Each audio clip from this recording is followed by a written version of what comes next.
Well, welcome to the Ohio Valley Conference Basketball Media Day, Evansville, Indiana. Harry Schrader with you. We're live on YouTube and, of course, on Twitter. And later on, we'll be up on our own website, valleyhoopsinsider.com. Tennessee State's in the house. Penny Collins is here, and Junior Clay, and we're so glad that you guys are with us. I want to start with you, Coach. It's a whole new league, kind of, isn't it? It is, but it's not. You know, we got some of the same teams back that's been here for a long time. Added 3 great new teams, but really excited about the future of the OVC. There are, I think the league is wide open, and you guys obviously finished strong last year. But talk a little bit about the makeup of your team and how you can look at the rest of the conference. Yeah, well, when I think about last year, that still kind of makes me cringe at night when I think about some of the games that we lost. You know, we had 6 or 7 games that I wish we could have got back. It could have been a 20-plus win season, but I feel like we learned a lot. And we had a host of returners, about 7 guys that went into the spring and the summer and just they had an unbelievable workouts. And you know, we added guys like Junior Clay and the recruiting class that we had. We had an unbelievable preseason. We had the best preseason we've had since I've been at Tennessee State, and I'm really excited about getting the season started. Talk about your decision to move over to Tennessee State. What went into that? I mean, obviously, the charisma of this great man. But besides that, what made you move over to Tennessee State? Man, just having the opportunity to just come and win and compete and be at the top level in the conference, but also just going on campus and just being around my people and just the family aspect and culture of the school for sure made a big part of my decision. 4 years, you make like all conference teams every year, but still hungry for more. Yeah, definitely, man. All that's cool, but you know what I'm saying? At the end of the day, it's about a championship, which I've only had one chance to even come up here in Evansville to compete for. So that's the goal for sure. Yeah, you want to get to this tournament, but you want to win this tournament, right? There's a hunger, I think, in your program. When you first got the job, I remember you talking about wanting to get that atmosphere back at the home court, really get the fans engaged. Tell me about the process. How much progress have we made? You know, honestly, it was done. In our second year, we broke all the records, attendance records, and everything was rolling. And our program was like going like this from a win-loss standpoint as well. And then COVID hit. COVID just stripped us from all the momentum we had. The next season, we didn't have any fans weren't allowed. Even last year, when our season kind of got going, in December, they took our fans away again. They weren't allowed to sit courtside or anything like that. And our students weren't able to see us for over 2 months. And then we finally got our students back, I think, around the Belmont game, second semester, and by that time, the season was over. So going into this year, Lord willing, that we can go a COVID-free year, and we got 17 home games this year, which we've never had since I've been here. I bet they never had that in the history of the program, probably.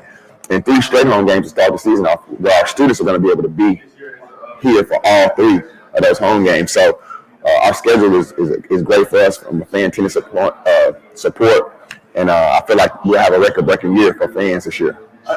Tell us about some of your key guys, maybe some of the people that we expect to be starting, as the season gets. Yeah, of course, we got the most decorated player in OVC history, man. Junior Clay, I'm so excited about him coming aboard. Zion Griffin's a recruit that we got from UIC who averaged 11 points a game, transferred from Iowa State. We had 2 guys come from Northern Illinois, Adong McCoy and Zul Clef, who are going to be great front court guys. They're the perfect yin to each other's yang. One of them's a shooter, one of them's a banger. Christian Brown is coming back off of a broken foot last year. He was on his way to having a great season until he broke his foot. So he's still not quite ready yet, but he should be ready right by the time season starts. And then we got some great returners in Dedrick Boyd, who was, fringe double-figure score off the bench last year. If there was a 6th man of the year, he would have been in contention for it. Marcus Fitzgerald, our returning leading scorer, his leadership, his ability to score is just taken to a whole nother level. His intensity on defense has been great. Excited about him. And then one guy that a lot of people don't know about is a guy named Justin Williams. He's a JUCO transfer. He's came into our program and set a standard of just energy and charisma every day. And so much that we wrote him team. He's one of our team captains along with Junior and Marcus.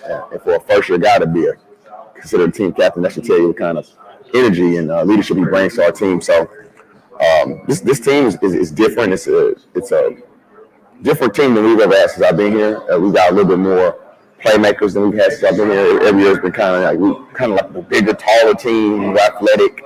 But I think this team was is maybe a little bit smaller, but we're more athletic. I mean, we're more athletic, we're more higher IQ players, better playmakers, and we're hoping that results in some wins. What was it like for you to play against the Tigers a year ago, and then what was it like then to step on the floor and be a team? Yeah, it's cool. Me and Coach Pete been going against each other for 4 years now, so they always got the best of us or whatever. So just being in Gentry now, playing in Gentry, I always played well at Gentry, so it feels like home. It feels normal. Talk about he just listed out all those guys, and I read through your stuff a little bit. So many guys were like playing well and then got hurt, or some guys were hurt and then came on later on. I mean, putting them all together is going to be fun to watch. But as you've gotten to know your teammates, tell us a player or two that you're like, oh, I didn't know he was that good, or here's a guy that's going to surprise us. Like you said, Justin Williams is definitely going to surprise a lot of people just with his energy. He's not making shots or anything like that. He has something to back him up always, just with his energy and his character. So I really think Justin Williams is going to surprise a whole bunch of people. I think a lot of people know about Zion, but I feel like the way he plays the game, I feel like a lot of people, it'll be more, it'll show more this year of how well of a basketball player he really is. So I think those two, I think everyone knows about Marcus, but also I'll say Boyd, Edric Boyd. People know him as a shooter, but he's really a scorer. Like he really can put the ball in goals in a lot of different ways. So I'm excited about him too, and just playing with everybody, man. But we're ready to go. How different is it now, Coach, with what I call the portal pandemic? I mean, just like people moving so much. It's got to be a different kind of job for you guys these days. It is. We're recruiting at a high level at all times, and you definitely want to go after the top high school kids. But if you can't get the kids that you want in the fall, then when spring comes around, there's going to be a whole list of new clientele coming from different programs. And obviously, your program may be a revolving door as well, and you just you can't get your emotions involved with it because it's a new day.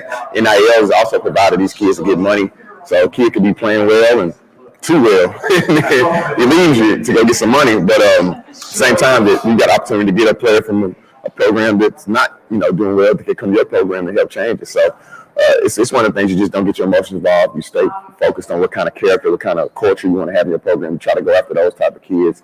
In the portal, even though it's somebody going out, it's a revolving door. You can get somebody coming in. When I think about you guys and try to pour over your roster and get a good idea of what's going on, you can beat people a lot of different ways, can't you? Yes, sir, definitely. Especially with this team, it's so versatile. We can throw the ball inside. We got two good bigs who can put the ball in the hole. We got guards. We can play 3 guards. We can go small. We can actually put in a big lineup. We can put in more shooters, more playmakers. So we really got an army of just different talents and different aspects of the game that we can put into play for sure. If you can step back, you probably haven't studied the opponents too much yet. I mean, because everybody's just getting going. But with Belmont and Murray gone, it changes the atmosphere a little bit. Like maybe the rest of the team say, "Hey, we can be that top tier." I think everybody in this league is saying that. You see so many different polls and magazines and people online making these guesses. You got one team you pick first, and you look at somebody else's poll, they pick 8th. It's like it's that wide open. I mean, you just don't know. And I think every coach believes this time of the year that they can be the team that's winning. But the cream's gonna rise to the top. And I just feel like what we've done over this time, like if you look at what our track record is at Tennessee State and where we've kind of been in the standings, we're just like that fringe team that just needed one more or one less injury, one more we've been right there. And I'm hoping just like all the other coaches that it's our time now. When you said earlier, so-and-so's had a really good summer, we've had a good off season. How do you evaluate that? How do you measure that? Yeah, I mean, it's like as I said, everybody thinks they're having a great offseason. Everybody's defense, we're focused on defense. And, everybody love my guys. Like, you going to love your guys in January when adversity hits, That's the truth. But the way I measure it is we just haven't had any issues. We haven't had anybody getting kicked out of practice. We haven't had anybody late. Guys are in the weight room. We chart shots. And we've taken more shots in practice this year and in skill work. Almost 10,000 more shots. These guys are making 500 a day. I know they think I'm crazy, but it's just going to pay off, And we can say what we want to say about scrimmages and stuff like that, but we've had a couple scrimmages where we've shot over 55% in scrimmage games, and we've also had scrimmages where we're turning over the ball at a very low rate. So those are some of the things we're focusing on. What our stats are looking like from the turnover standpoint, or what our field goal percentage is. Are we getting to our spots in defense? And we're just having a way better evaluation in terms of that from a rubric standpoint. And it doesn't matter until the game starts, but it's definitely great to see that from the start, because it could be the opposite. I could be sitting here saying we ain't making no shots in scrimmages, but we are. But so we just got to continue on the process that we're on, and hopefully it pays off for us when the season starts. You're a guy that does everything.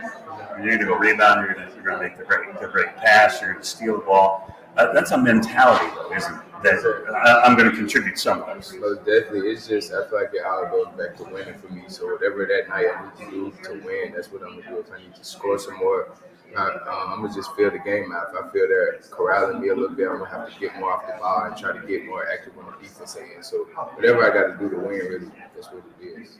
We've got several guys that were listed on the all-conference team that just was announced, which is unique, right, to have more than one player on that team. That says a little bit about the talent level on your team. Yeah, I mean, I think I have a reputation of recruiting talent, and I appreciate that people give me that kind of, oh, he's good, he gets recruited, but I want to also be considered a great coach too. So to have 4 guys on that list is a testament to these guys, what they've done in their history and what they've done at TSU, Bedrick and Fitzgerald, but what Zion and Clay have done at the prospective schools, and they're able to get them to come to TSU. Now the goal is to get all of them on the same page. You know, what's the point of us having 4 all-conference guys the most, and we're not picked first? You know, what's the point of having 4 on there and we don't have 4 on there at the end of the season and we're first place? We win the regular season championship. So that's the goal. Like, all this is good, but it's just one man's opinion, and we got opportunity to change people's opinions. Last question: what do you like about your schedule? I said it earlier, 17 home games, 3 straight in the beginning. I think coming in December, going into conference play, we got 7 straight home games after 5 on the road. So we got 5 straight on the road. But we don't have a schedule where we're playing at Tennessee, at Kentucky, at Ole Miss. We don't have just a grueling, hard, going to be hard to win schedule. I think we got games that we have a chance in. Now, it doesn't mean we're going to win. We got to go and do it, because we felt the same way last year. Some of the teams that are on our schedule, Alabama A&M, South Carolina State, Charleston Southern, and Lipscomb, some of those teams we lost to last year or won in overtime and had tough games, and we got those same teams on the schedule this year. So we can't believe we're just going to walk in and win. We got to go into those games with the same mentality, like let's do or die. So I like our schedule. It can get us off to a good start if we go out and play the right way. Having home games is always a positive, and I'm glad that we have a lot of them this year. Appreciate your time. Junior Clay Penny Collins, they're from Tennessee State. They are expecting to do great things this year in the Ohio Valley Conference. You're watching live coverage of the Ohio Valley Conference Men's Basketball Conference Media Day from here in Evansville. We'll be back with our next coach in just a few minutes. So, yes, Kentucky is basketball crazy, but I think Tennessee would just